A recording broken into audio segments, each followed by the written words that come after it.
Hello from This Dad's a Mama Bear. Have some scraps left over from my project, and just gonna burn it here in my backyard. And the title of this video is Time to Mourn. So This Dad's a Mama Bear presents Time to Mourn, or rather No Time to Mourn. And the part of survival I want to focus on here is the abuse to the child and how this is different from brainwashing. Parental abuse and tampering and programming of a child is different than brainwashing in that it's more forceful. It's extremely forceful because you're wedging memories out of the child. You're slamming the child's head with memories that they never had before. And it's more foreign than any other kind of suffering, because suffering for the absence of your father is horrific because it doesn't give the child time to mourn. In Leviticus 10:6, Moses was instructed to tell Aaron not to uncover his head or put on sackcloth or ashes, and not to mourn. When a father is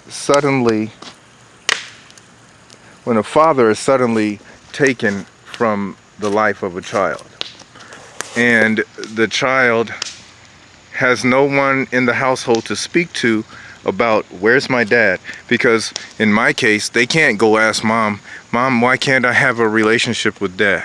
Mom, when it comes to dad, they have learned not to bring up the subject.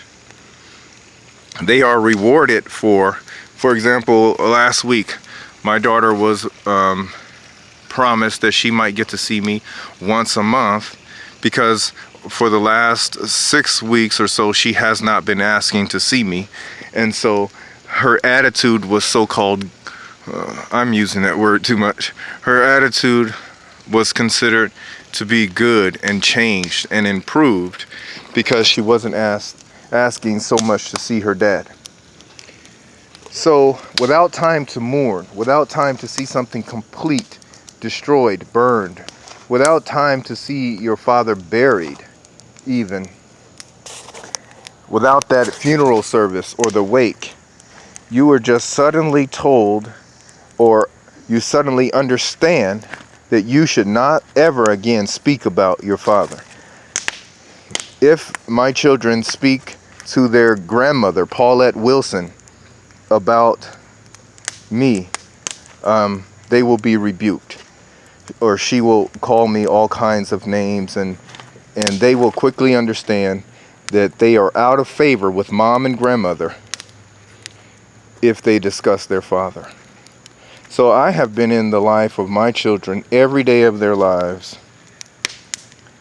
day in and day out, and until about 3.5 years ago.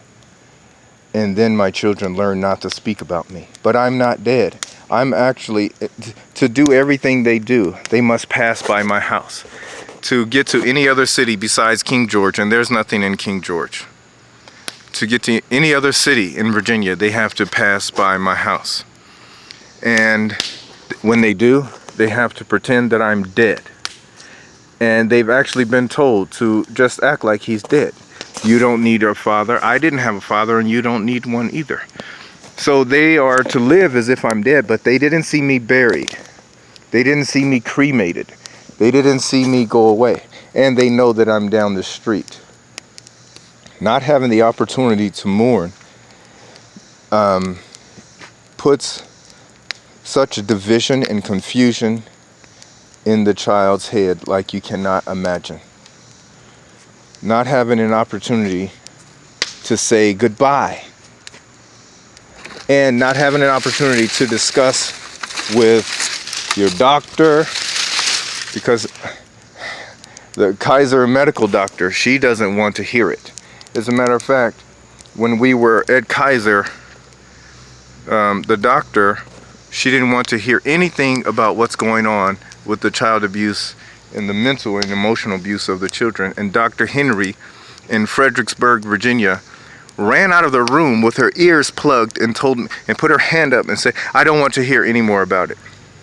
So there's no doctor that will listen to you. Dr. Joy, the therapist at Kaiser Medical Center, she doesn't want to hear it.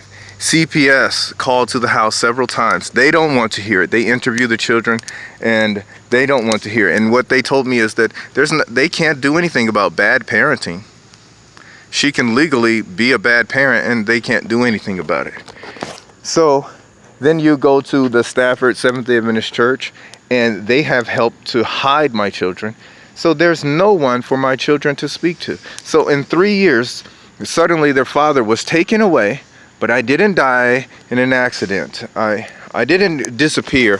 They kind of know where I am, that I'm nearby, but they can't reach me. They shouldn't reach out to me. They can't have communication with me, and they can't discuss it with anyone.